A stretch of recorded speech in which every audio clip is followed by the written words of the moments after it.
বিসমিল্লাহ বলে ঈদের দিনের প্রথম কোরবানির মাংস রান্না করা শুরু করে দিলাম। আলহামদুলিল্লাহ, মাশাল্লাহ। তো এখানে কিন্তু মাংসগুলো যে দিয়ে গিয়েছিল সেগুলোকে কিন্তু একটু কেটে নিয়েছিলাম। তারপর এখন নিয়ে আসলাম কিচেনে, আনার পরে বেসিনে রাখলাম।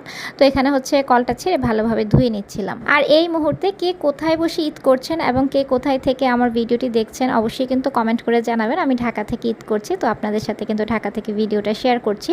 তো যাই হোক, কোরবানির মাংস না যেভাবেই রান্না করা হোক সেভাবেই অনেক মজা হয়ে যায়, আর হাতে মেখে রান্না করলে বেশি মজা হয়। তো এখানে কিন্তু ভালোভাবে ধুয়ে নেওয়া হয়েছে। তারপরে দেখা গেছে যত মশলা দিয়েই কিংবা যত কম মশলাই দেই না কেন, এই মাংসের মধ্যে স্বাদ কিন্তু অতুলনীয় হয় মাশাল্লাহ। তো এখানে সমস্ত মশলাপাতিগুলো দিয়ে নিচ্ছিলাম। আর কে কিভাবে রান্না করেছেন অবশ্যই কিন্তু কমেন্ট করে জানাতে ভুলবেন না। আর এখানে কিন্তু বড় হাঁড়ির এক হাঁড়ি রান্না করছিলাম। আর বেশি করে মাংস রান্না করলে এই মাংসটা খেতে অনেক বেশি ভালো লাগে। যত বেশি জাল দেওয়া হয় তত বেশি নরম হয়ে যায়। যদিও এই মাংসটা আমাদের ঘরে 1-2 ঘন্টার মধ্যেই শেষ হয়ে যাবে, কারণ প্রথম হাঁড়িটা তো এটা সবাই খেয়ে ফেলবে। এরপরে কিন্তু আবার আরেক পাতিল এরকম বড় হাঁড়ির আরেক হাঁড়ি রান্না করা হয়। তারপরে অনেক রকম করে রান্না করা হয়। এই প্রথম হাঁড়িটা ঝাল করে রান্না করা হয়।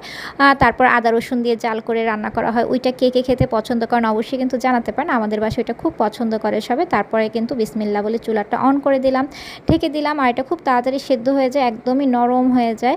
খেতে কিন্তু অনেক মজা লাগে। বেশি একটা সেদ্ধও দেওয়া লাগে না, কোনো ধরনের আলাদা ঝোলও দেওয়া লাগে না, তারপরেও কিন্তু খুব নরম আর সফট হয়ে যায়।